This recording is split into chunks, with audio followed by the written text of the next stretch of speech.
जिल्ह्यातल्या मोठ्या मोठ्या नेत्यांनी राज्यामध्ये देशामध्ये प्रतिनिधित्व केलेलं आहे, नेते पण घेतलेलं आहे. आणि अशा जिल्ह्यामध्ये IAS पदावर ज्यांनी या ठिकाणी IAS सारख्या अत्युच्च पदावर जाऊन जो काही महापालिकेचा कारभार करताना केलेल्या बाबी याची चौकशी करा कारभाराची आहे. ती मागणी मुख्यमंत्री, 2 उपमुख्यमंत्री आणि जिल्ह्याचे पालकमंत्री यांच्याकडे करतोय. काही नगरसेवकांचे, काही लोकांचे फोन मला आले आणि त्यांनी सांगितलं की कारभाराच्या बाबतीमधल्या काही घटना त्यांनी फोनवरनं खाजगीरित्या माझ्यापाशी भावना व्यक्त केल्या.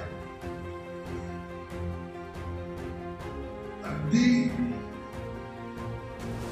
एवढा भ्रष्टाचारानं बरबटलेला कारभार, एवढ्या मोठ्या पदावर बसणाऱ्या अधिकाऱ्यांनी आजपर्यंत जिल्ह्यामध्ये इतका कधी, या सांगली जिल्ह्यामध्ये असा घडलेला हा काळा इतिहास आपल्याला पाहायला मिळाला नाही असा माझा आक्षेप आहे. तेव्हा या कारभाराची चौकशी करा या मागणीसाठी आपण ही पत्रकार परिषद घेतली. जिल्ह्यामध्ये काम करणाऱ्या अनेक संस्था आहेत, त्या संस्थांना परवानगी देताना फार मोठ्या प्रमाणामध्ये पैशाचे व्यवहार झालेले आपण पाहतो. अर्थपूर्ण व्यवहार झाल्याशिवाय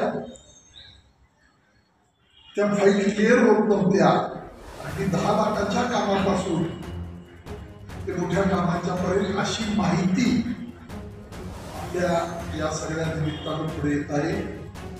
आणि याची चौकशी व्हावी, या सरकारी यंत्रणेच्या माध्यमातून लोकांना दिलासा मिळावा, त्यांची कामं व्हावी, त्यांना मदत व्हावी म्हणून या सगळ्या संस्था आहेत. जिल्हा परिषद असेल, महापालिका असतील, नगरपालिका असतील, पंचायत समिती असतील. तेव्हा या संस्थेच्या प्रमुखांनी, शासकीय पदावर बसलेल्या प्रमुखांनी निश्चितपणानं सामाजिक भान ठेवणं गरजेचं आहे. ते भान हरपलेल्या माणसांना शासनानं चौकशी करून त्याच्यामध्ये निश्चितपणानं त्यांच्यावर कार्यवाही केली पाहिजे, ऍक्शन घेतली पाहिजे ही भूमिका घेतो की जेणेकरून पुन्हा या जिल्ह्यामध्ये किंवा राज्यामध्ये अशा पद्धतीच्या घटना घडू नये, याला आळा बसेल ही मागणी या निमित्ताने करतो. अनेक संस्थांना त्यामध्ये अर्थपूर्ण व्यवहार झाल्याच्या सगळ्या बातम्या कानावर आहेत. त्यांचे फोन, व्हॉट्सअप कॉल महापालिकेच्या हेड ऑफ द डिपार्टमेंटला कसे जायचे, व्हॉट्सअप कॉल काय असायचे याची चौकशी व्हावी. व्हॉट्सअप कॉल सुद्धा निघतात. फाईल आल्यानंतर कुठल्या गोष्टी झाल्या, कुठल्या कामावर लक्ष होतं, काय केलंय, का कुणाच्या फाईली थांबल्या, का थांबत होत्या, याची काही प्रकरण आहे. इतकं सहज नाही ना.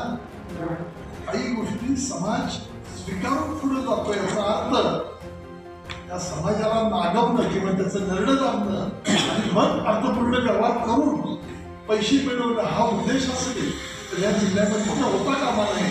म्हणून मी हा विषय घेऊन पुढे या जिल्ह्याला मोठी परंपरा आहे. हा जागरूक जिल्हा आहे, सुजाण लोकांचा जिल्हा आहे. इथं राजकारणी मोठे मोठे होऊन गेले, त्यांनी काही वळण लावलेलं आहे, वळण लावलेलं आहे. ते पाळलं पाहिजे ना, नैतिकदृष्ट्या, मानवी दृष्ट्या. आपण काही राजकारणातील पथ्य पाळणारी माणसं आहोत, ते टिकवायला पाहिजे. म्हणून दोन्ही उपमुख्यमंत्री, मुख्यमंत्री, दोन्ही उपमुख्यमंत्री, पालकमंत्री याच्या बाबतीमध्ये स्वतः भेटून या कारभाराची चौकशी करा, जेणेकरून लोकांना मदत करण्यासाठी ज्या सरकारी आणि निमसरकारी यंत्रणा आहेत त्यांच्यावर कुठेतरी वचक बसेल, भीती बसेल, त्यांना नैतिकदृष्ट्या दबाव निर्माण होईल आणि समाजाचं शोषण त्यातनं करेल. ही या मागची भावना आपल्या लोकप्रतिनिधी म्हणून माझी त्याचा 1-2% सुद्धा माझा सपोर्ट नाही, कारण मी कधी आपले व्यवहार केलेले नाही, करायची इच्छा नाही. आता वैभव सापडला हा छोटा मासा आहे. मोठा मासा